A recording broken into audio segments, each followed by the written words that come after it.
Esta parábola del hijo pródigo es la tercera parábola de Jesús en el Evangelio de Lucas, capítulo 15. Es la más larga de las tres parábolas, porque las otras parábolas son relativamente cortas. Esta es la más grande, la más larga, pero también la más famosa. Es la historia de una familia, un padre, un hijo mayor y un hijo menor. Y la historia inicia cuando el hijo menor viene al padre y le dice: dame lo que me toca de herencia. Fíjense ustedes, para entender esto, mis amados hermanos, en los tiempos antiguos, cuando un padre moría, el hijo mayor obtenía el doble de porción de cualquier otro hijo. No repartían por iguales como ahora, en algunos casos, ¿verdad? Sino el hijo mayor siempre recibía el doble. Si había, por ejemplo, dos hijos, el mayor recibía 2/3 de todo la herencia y el otro hijo recibía 1/3. Es lo que pasaba. Esa era la forma como se distribuía. Así que inicia con el hijo menor pidiendo: dame mi tercera parte que me corresponde como herencia. Esa es la manera como empieza esta parábola. Entonces, vamos a ver en el día de hoy qué significaba esa petición que estaba haciendo el hijo menor. También vamos a ver cómo es la respuesta frente a esa petición. Y en tercer lugar estaremos viendo, y espero que esto nos quede bastante claro, cuál es la diferencia entre la respuesta para nosotros en nuestra vida. Porque muchas veces de la respuesta que demos frente a una circunstancia va a depender lo que suceda luego, lo que suceda después. Entonces fíjense esto, voy a volver a leer el significado de la petición, versículo 11 y 12. Un hombre tenía 2 hijos, es lo que dijo Jesús. El menor de ellos le dijo a su padre: papá, ¿sabes qué? Dame lo que me toca la herencia. Así que el padre repartió sus bienes entre los 2. Esta petición, hermanos, del hijo menor fue sorprendente. ¿Por qué? Porque la herencia, desde luego, no se distribuía y no se dividía entre los hijos hasta que el padre muriera. No antes. En la cultura del Medio Oriente, pedir la herencia mientras el padre estaba vivo era como decirle: ¿sabes qué? Yo deseo que te mueras. Sí. O sea, no era algo sencillo, era algo duro, era algo que no iba acorde a la cultura de esos tiempos. La petición, hermanos, que estaba haciendo el hijo menor tuvo que haber traído desgracia al seno familiar. ¿Por qué? Porque vemos una enorme falta de respeto que el hijo menor estaba propinando a su propio padre. Imagínense esa escena. Debió haber sido esta petición un golpe tremendo a la economía familiar. ¿Por qué? Porque el padre tuvo que haber vendido parte de su propiedad para poder darle la herencia al hijo. No estaba en los planes. Simplemente el padre tuvo que vender. No tenía guardado el dinero. Normalmente sus bienes, sus propiedades eran la tierra donde sembraban. En ese instante que el hijo menor hace ese pedido, ¿sabe qué más pasó? Rompió a la familia en 2. El hijo menor por su lado y todos los demás en otro lado. Era una situación difícil. Fue un acto de violencia económica también, pero también fue un acto de violencia relacional, porque ya no iba a haber la misma relación entre la familia. Fue una violencia en contra de la integridad de la familia. Si usted se da cuenta, una situación puede afectar en diferentes ámbitos, y es lo que estaba pasando acá. Ahora, ¿por qué el hijo menor hace esta petición? Bueno, tendríamos que ver muchas cosas analizar mucho de por qué el corazón hace lo que hace, pero hay un libro de San Agustín que se llama Confesiones, y él nos da una teoría de por qué nosotros hacemos lo que hacemos y especialmente por qué pecamos como pecamos. Él hace una asombrosa observación y yo quisiera leerlo textualmente, permítame, porque así vamos a comprender un poco mejor. Dice: un hombre que ha asesinado a otro hombre, ¿cuál fue su motivo?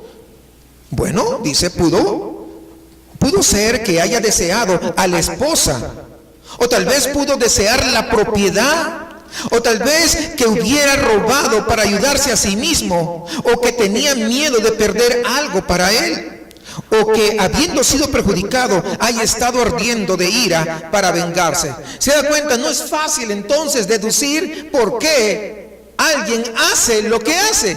Puede haber una diversidad, no, hay un abanico de posibilidades para que un hombre haga lo que haga. Pero Agustín puntualiza que incluso un asesino, él asesina porque ama a algo, porque desea algo. En el caso de este asesino, podría ser porque deseaba a la mujer, quería a la mujer, por eso se lo mató. O bien porque amaba la casa, las propiedades, los bienes, o porque amaba no ser despojado de hombre, porque de repente le estaba debiendo, y a fin de que no le siga cobrando, amaba para que no le quiten lo que él tenía. Es decir, amaba, podría amar diversas cosas. Es decir, que alguien cuando hace lo que hace, cuando peca de la manera que peca, significa que está amando algo antes que amar a Dios.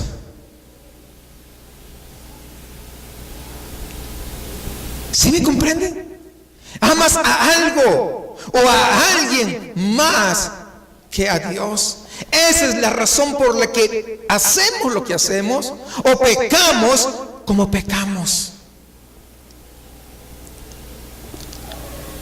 Este hombre que estaba refiriendo Agustín, el asesino, él ama el romance, el enamoramiento, o ama la riqueza, o ama su reputación, o cualquier otra cosa, ama demasiado. Pero este amor, ¿saben qué? Es de una forma desordenada. Y esta es la razón por la que este hombre se atreve a asesinar, porque está deseando algo o alguien de este hombre que ha sido víctima. Pero usted dirá: yo no asesiné a nadie. Pero ¿por qué pecamos en lo que pecamos? ¿Por qué somos lo que somos? ¿Por qué nos comportamos como nos comportamos? ¿Por qué publicamos en Facebook lo que publicamos? Que a veces ni edificante es. Porque estamos amando a algo, a alguien, o puede ser a nosotros mismos. Y nos tapamos con una careta de bondadosos, pero nos estamos amando más que amar a Dios. ¿Sí se dan cuenta? O sea, lo que hacemos es porque al que amamos no es a Dios. ¿Nos engañamos a quién? A nosotros mismos. Yo amo al Señor y yo le canto: yo Cristo, yo te amo, o cosas por el estilo. Pero no es cierto, estamos amando a otra cosa o a alguien que es diferente de Dios. Nuestros corazones están desordenados por amores desordenados. Amamos que nuestros corazones descansen en ellos, que tengan seguridad en ellos, y buscamos en estas cosas que nos den dicha, que nos den significado, aquel significado que solamente Dios nos puede dar. Buscamos el significado y buscamos ser nosotros llenos por ese alguien o por ese algo. Hemos desplazado a Dios. ¿Sabes qué, Dios? Hazte a un ladito, que yo me voy a satisfacer con esto. Esto me va a llenar. Esto me va a satisfacer. El hijo menor, regresando a la parábola, él pudo haber vivido con su padre y pudo haber obedecido a su padre. Pero lo que él amaba más en última instancia fueron las cosas de su padre, pero no amaba a su padre. Es como aquellas personas que a veces en algún momento me han dicho, mire, ¿saben qué? Yo antes asistía a la iglesia y yo tenía mi negocio y me iba muy bien, pero me alejé de Dios y entonces mi negocio se fue a la ruina. Yo quiero regresar a la iglesia para que mi negocio prospere. No aman a Dios, aman su bienestar. Es lo que aman. Si Dios me sana, yo voy a la iglesia. ¿Aman a Dios o aman su sanidad? Se aman a sí mismos. ¿Sí se dan cuenta? O sea, siempre el corazón es engañoso por eso. Por eso dice la Biblia, engañoso es el corazón más que todas las cosas. Tú puedes creer que estás amando a Dios y no. Aquí vemos a este hijo menor. ¿Por qué le pidió la herencia? ¿Amaba al padre? Si lo hubiera amado, se hubiera quedado. No, dame mi parte de mi herencia, mi tercera parte. Su corazón de este hijo estaba fijado en la riqueza. Sí, es lo que pasaba. Estaba fijado en el confort y en la libertad y estatus que la riqueza puede dar. Y es lo que muchas veces pasa.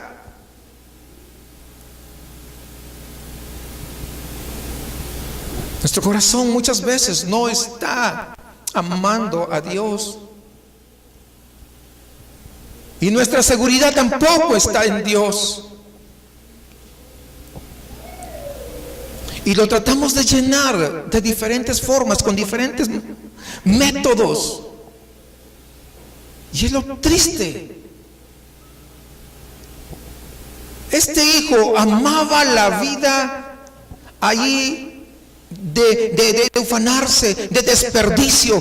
Amaba la vida de diversión y utilizó a su padre como único fin de obtener lo que él quería. No amaba a su padre, ¿se dan cuenta? No lo amaba. Su padre entonces fue un medio nada más para obtener ese fin. La paciencia se había agotado. Y él sabía que su petición, la petición que iba a hacerle a su padre, era como tal vez agarrar y enterrarle un cuchillo por la espalda en contra de su padre. Pero ¿saben qué? Obviamente no le importó nada. Y tomó sus propias decisiones. No sé si vamos comprendiendo. Y aquí está una gran ironía a la cual volveremos más adelante cuando sigamos desarrollando esta serie. Los dos hijos se ven diferentes cuando lo vemos de manera superficial. Cuando vemos al hijo menor por acá y decimos, este sí se la bañó, este no ama a su padre, y vemos al otro de manera superficial y diramos, este yo creo que sí lo ama porque está trabajando y le está echando ganas y está haciendo todo lo que su padre le dice. Y cuando vemos de esto, nos damos, yo creo que sí, pero es de manera superficial. Mientras que el hijo menor corre a una vida de inmoralidad, el otro permanece ahí en su casa. El otro sirve a su padre, obedece lo que el padre le está diciendo. Aunque cuando vamos hasta el final, en la lectura que acabamos de hacer, vemos que el hijo mayor está enojado, está furioso con el padre, lo humilla, rehusando entrar a la fiesta. El hecho, eso no se daba en los tiempos antiguos, que el hijo se pusiera al tú por el tú con el padre. Eso era de lo peor, era la falta de respeto, lo peor que podría existir. Cuando se rehúsa a entrar el padre rogándole y el otro no. Era de lo peor. Hoy casi es normal. Qué triste. Cuando el hijo mayor se rehúsa a entrar a la casa, esa es la forma de decir de que ya no iba a vivir más en la misma familia con el hermano menor. Porque recuerden que el hermano menor había regresado. Es la razón por la que él no quería. No. Así que otra vez, la integridad de la familia y el corazón del padre, una vez más, están bajo agresión. Una vez más se ha socavado la estabilidad de la familia. Y esta vez no fue por el hermano menor, sino fue por el hermano mayor. ¿Por qué? El hermano mayor objeta el costo de lo que el padre está haciendo, como vamos a ver un poquito más adelante. Al atreverse, amados hermanos, a avergonzarlo, él muestra algo que tenemos que notar. Este hijo mayor muestra de que ha estado obedeciendo al padre por una razón. ¿Sabe cuál es? Para tener sus cosas, y no porque ama verdaderamente al padre.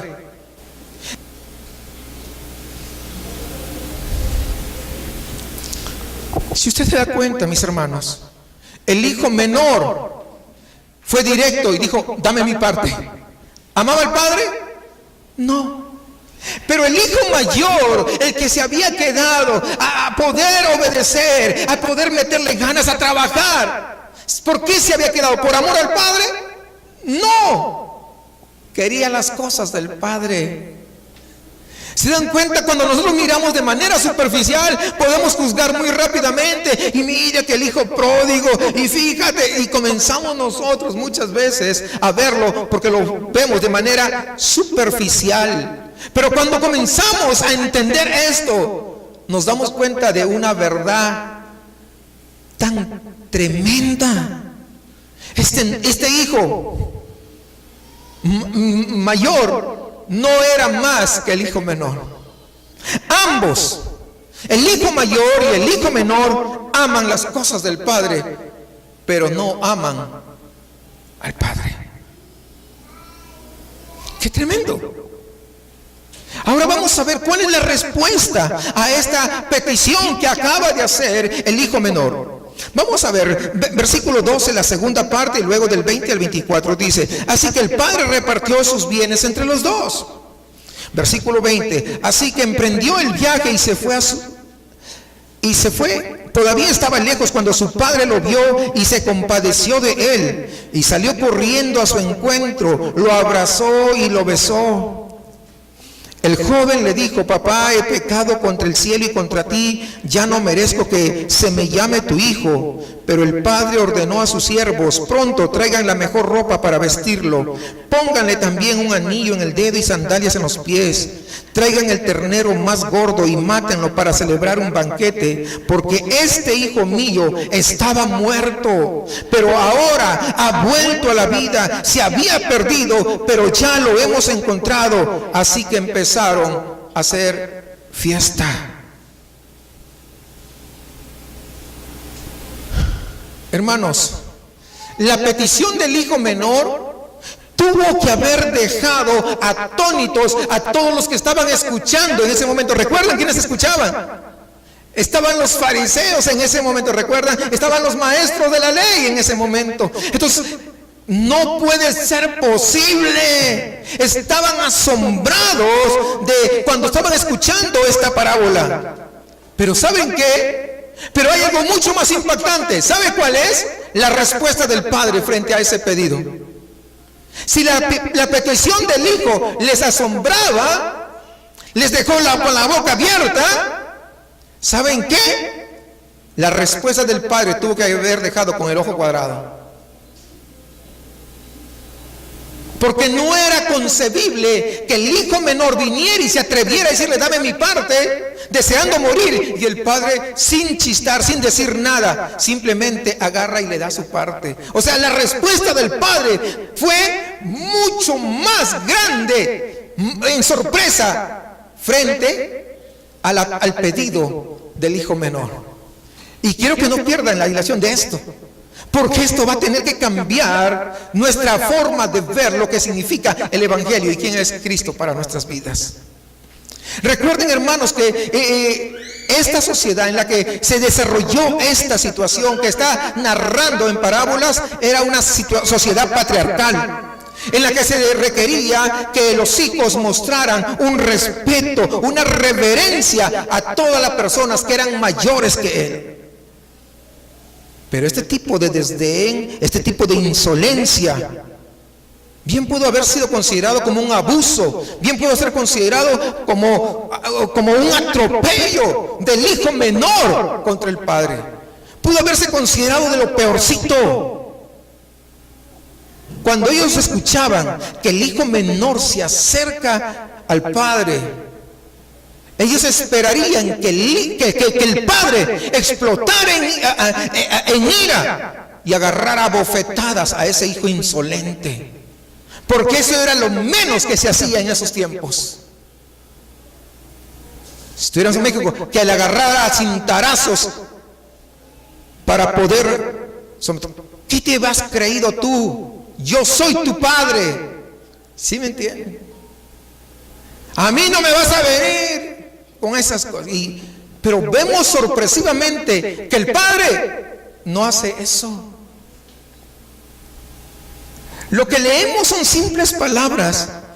El padre no vemos que se altera ni nada. El padre simplemente repartió sus bienes entre los dos.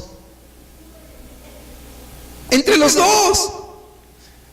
Y eso tuvo que haberle sacado de onda a esos fariseos y a esos maestros de la ley.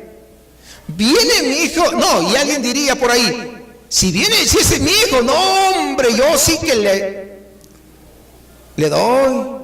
Le puedo dar un puñado y hago tragar las muelas como píldoras para que aprenda, ¿no? O agarro unos cintarazos para que respete a su... Pero no vemos esa actitud del padre. Hermanos, cuando nosotros nos ponemos en el contexto histórico, entonces comenzamos a comprender esto mucho mejor. En esos días, la mayoría de la riqueza era las propiedades y la tierra que tenían. En eso consistía su riqueza. De hecho, la tierra y propiedad de la familia, eso eran parte de su identidad. La familia Sánchez, ya sabían, ese terreno es de la familia Sánchez por allá, ¿no? Los García, no, ese es de los García, no, toda la familia, ese es más o menos así.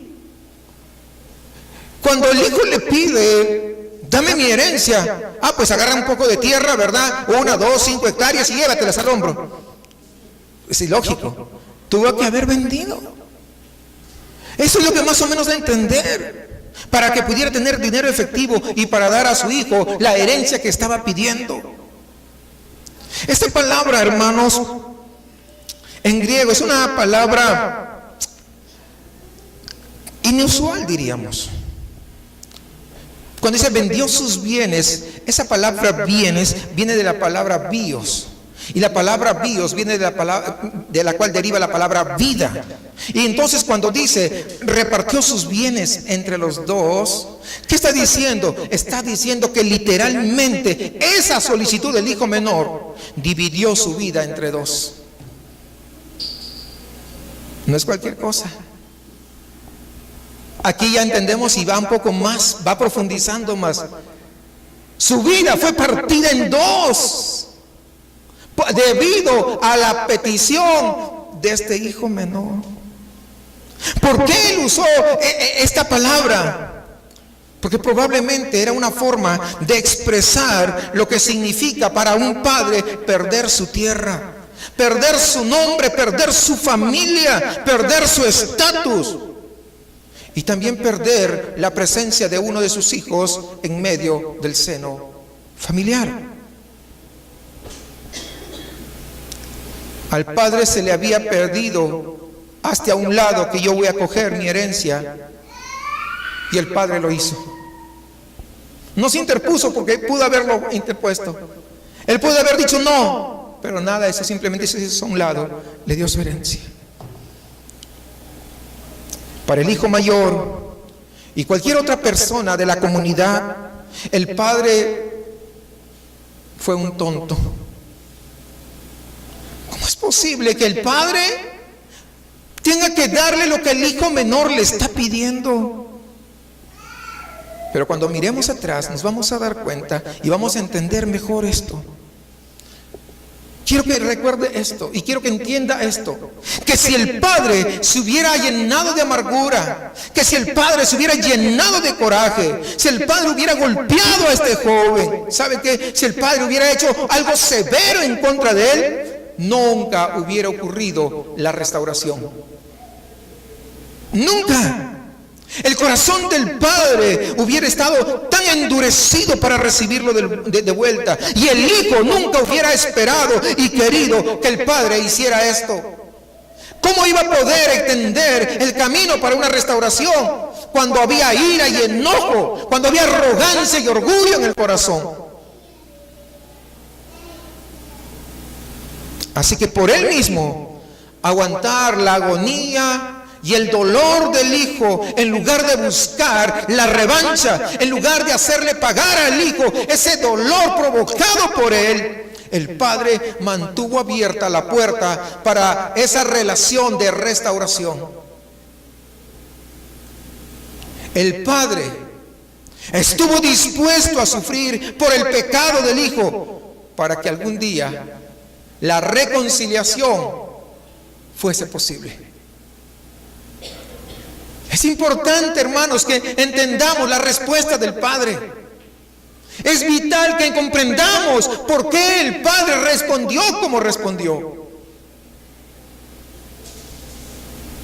Y ahora, en tercer lugar, veremos cuál es la diferencia que hace la respuesta del Padre en nuestra vida, en nosotros. En primer lugar, significa lo siguiente.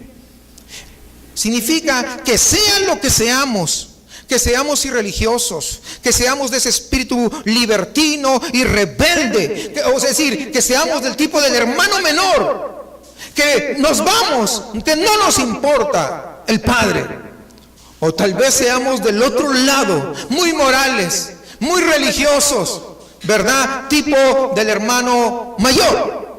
Tenemos un problema en cualquiera de los lados, y ese problema se llama amores desordenados o ídolos del corazón. Por un lado o por el otro lado. Por el libertinaje o por la moralidad, la religiosidad. Hay un ídolo presente.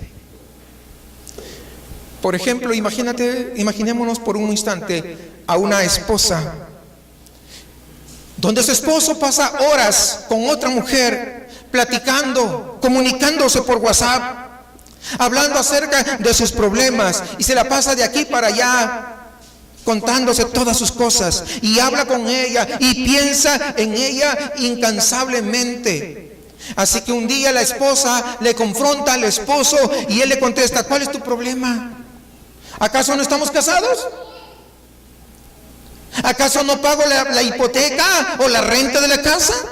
¿Acaso no cumplo con mis obligaciones? ¿Te falta comida? ¿Te falta vestido? ¿Te falta algo a mis hijos? ¿Acaso no estoy cumpliendo? Es más, si alguien me pregunta, yo voy a decir que tú eres mi esposa. ¿Por qué te enojas? La esposa va a decir correctamente que alguien más ha capturado su corazón de este hombre, porque podría estar cumpliendo con todo, pero su corazón no le pertenece a esta mujer. Lo mismo pasa en nuestra vida. Podemos decir que cumplimos con Dios correctamente, pero nuestros pensamientos no están en Dios y nuestro corazón no le pertenece a Dios. Puedes llegar a la iglesia, puedes tener mucho tiempo incluso, pero tu corazón no le pertenece al Señor. Y muchos de nosotros somos como el hermano mayor. Podemos obedecer al Padre, podemos obedecer las reglas, pero la realidad de las cosas, nuestro corazón y nuestra pasión es por otra cosa, no es por Dios. Es por otras cosas. Es por esa carrera que anhelamos estudiar, esa profesión que queremos tener, es por hacer dinero, por tener nuestra cuenta bancaria segura, es por nuestros hijos, es por la aceptación de nuestros compañeros, etcétera, etcétera, etcétera. Si cualquier cosa tiene una posición de control en nuestro corazón, si cualquier cosa es más importante para nuestra felicidad que en Dios, entonces esa cosa es nuestro Dios. Eso es un amor desordenado, porque nuestro corazón debería tener únicamente un solo amor genuino, y es por Cristo Jesús. Y muchas veces se disfrazan de cosas buenas. Porque trabajar es malo, no. Querer tener dinero de repente para poder satisfacer las necesidades es malo, no. Querer estudiar para lograr una profesión, ser un profesionista, estudiar en la universidad, ¿es malo? No. Pero muchas veces eso ocupa el lugar de Dios y ese es el problema. Ese es el gran problema. Cuando otras cosas, no nos importa Dios, nos importan otras cosas para satisfacción propia. Cuando yo estaba estudiando, yo iba a la iglesia, yo era líder y dije, voy a estudiar para poder dar más diezmos en la iglesia y apoyar. Qué tonto, como si Dios no pudiera sacar dinero de otro lado, si Él hizo todo. Y yo fui a estudiar, logré terminar, y cuando yo estaba terminando dije, yo quiero trabajar en un banco. Era un banco muy destacado, dije, voy a trabajar allí. Cuando yo terminé de estudiar, primero yo pensaba, no, pues yo voy a ser feliz, el hombre más feliz, porque ya un título profesional que te avala, ¿verdad? Ya, no, pues con eso se abren las puertas y todo. Terminé de estudiar y dije, voy a ir a lograr una posición dentro de una institución, de un banco. Y fui, ingresé y trabajé y logré tener una posición. Y luego dije, como que no me satisface tanto. Ahora voy a escalar. No solamente quiero ser un profesionista, quiero ser un maestro. Pero no un maestrito, un maestro. Y estudié, y comencé a trabajar en una universidad, dando clases, donde me ufanaba y decía, wow, mira a todos estos licenciados, magísters, estaban en mi clase. Yo, no, es que yo soy Luis Alberto Sánchez.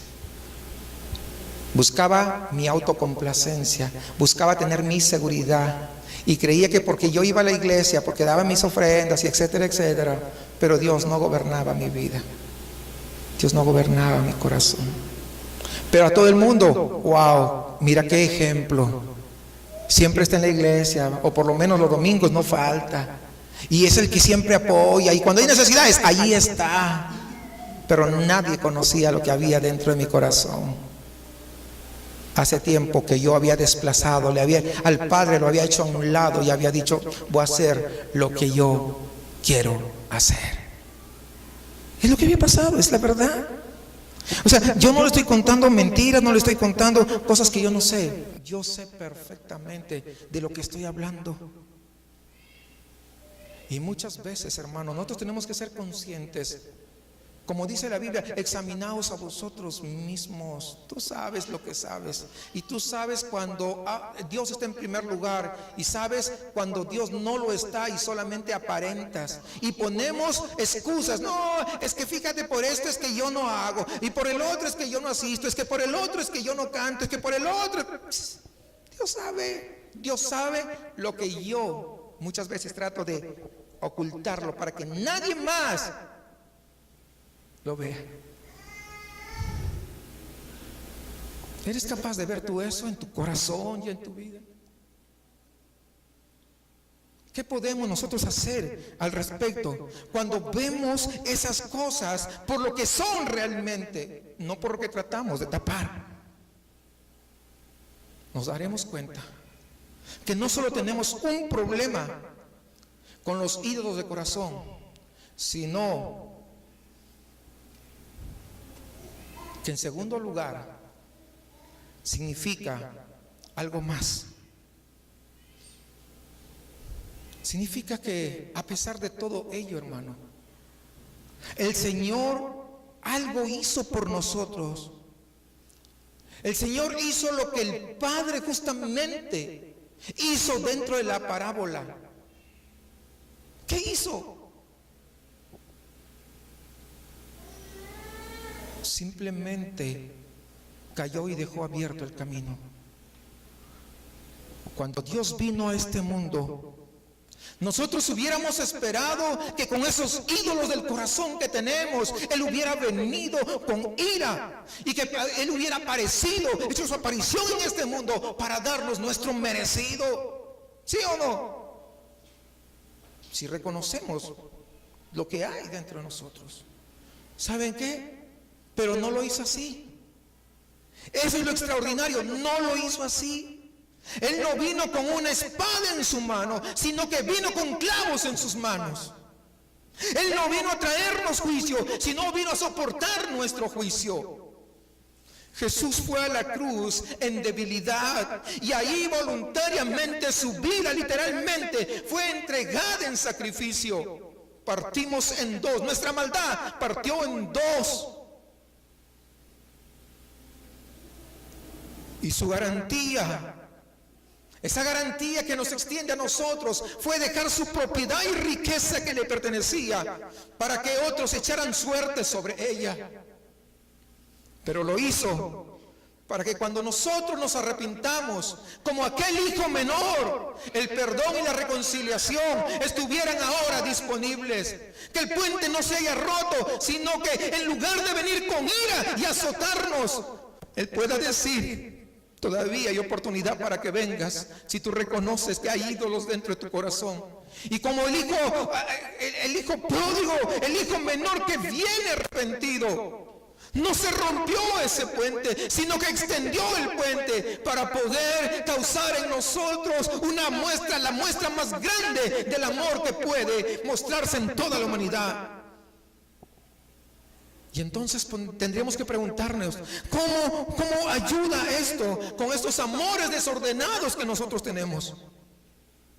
Objetivamente significa que hay un real perdón para ellos. No es un perdón a medias, sino que hay un perdón genuino de parte de Él. Pero subjetivamente, cuando vemos, hermanos, la absoluta belleza de lo que Jesús hizo por nosotros, entonces esto tiene que capturar nuestros corazones y decir: yo no merecía nada de eso. Yo merecía que ni siquiera hubiera un puente. Yo merecía que la ira de Él caiga sobre mí. Pero ahora lo que veo es misericordia. Ahora lo que veo es un puente de amor. Ahora lo que veo es un puente de gracia, un puente de misericordia que me acerca, aunque yo no soy merecedor de nada de esas cosas. Y quiero que entiendas que el dinero no puede morir por ti cuando tú quieres acumular y acumular. Que la fama no puede morir por ti. Muchas veces le damos más tiempo a tantas otras actividades. El Facebook no va a morir por ti. Tus rutinas diarias que haces no van a morir por ti. La popularidad que podamos obtener no va a morir por nosotros. No hay nada más bello en toda la realidad que la fotografía de ser un ser perfectamente feliz, que dejando la felicidad del cielo y sacrificando todo por el bien de la gente ingrata, inmerecedora y rebelde. Eso es lo más extraordinario que nuestro corazón puede captar. Entre más ves a Jesús haciendo esto, vas a amarlo más por encima de cualquier otra cosa. ¿Por qué? Porque no te está presionando, no te está diciendo: si tú no vienes te vas al infierno. No te está imponiendo trabas y condiciones y poniéndote una espada ahí para que tú vengas, sino que tú vas a ver tanto amor desbordándose desde la cruz hacia tu vida. Entonces, cuando tú ves eso, que no ha pagado mal por mal, que no ha pagado las ofensas que hemos hecho en contra de Él, lo ha pagado con amor desbordante, entonces lo único que nos resta es decir: Señor, aquí estoy, perdóname. Yo reconozco mi rebeldía, reconozco mi insensatez, reconozco que tengo otros ídolos dentro de mí, y yo necesito que tú me ayudes a que los saques. Que tú vengas y rompas ese orgullo del corazón. Porque ese amor tan grande es lo que va a capturar que nada más importe que lo que Él hace. Cuando tú ves lo que Él hizo por ti, Esto hace, hermano, que los peores momentos sean mucho más llevaderos. Porque podrás decir, pues, tal vez hoy no tengo trabajo, tal vez hoy estoy pasando esta enfermedad, pero hay alguien que me ama mucho más. Y aunque pase lo que pase, su amor no ha cambiado por mí. Y que aún los mejores momentos no sea para ufanarnos, sino sea simplemente algo por la gracia del Señor. Y quiero terminar con esta partecita que escribió John Newton, aquel hombre que era un vendedor de esclavos. Aquel que dijo: me estoy haciendo viejo y estoy olvidando dos cosas. Me estoy olvidando de las cosas, pero hay dos cosas que no me olvido: que soy un gran pecador, pero que tengo un gran Salvador. Y fíjense, yo quisiera leer esta parte. Dice: placer y deber eran opuestos, pero hemos visto su belleza y jamás se apartarán. Es nuestro más grande placer, no menos que un llamado a un deber, amarlo a Él intensamente y servirlo con todo nuestro ser. A eso somos llamados, y somos llamados por su grande amor. No tomes una decisión precipitada por miedo a lo que vaya a pasar, sino al ver un amor tan desbordante. Porque el Padre aquí en la parábola no es otro que nuestro Padre Celestial. No es otro que, en lugar de ver tu rebelión y mi rebelión, en lugar de venir con ira y destrozarnos, todavía muestra compasión y perdón. ¿Cómo no acercarse a un Dios como Él y decirle: hoy tal vez mi corazón no está lleno de amor por ti, pero hoy necesito que tú puedas obrar en Él? Tengo otros dioses morando dentro de mí, mas yo quiero que tú seas mi Señor. No solamente de labios, no solamente de palabras, sino que evidentemente tú puedas, mi Señor, ser mi Señor y yo ser tu siervo para siempre. Oremos al Señor.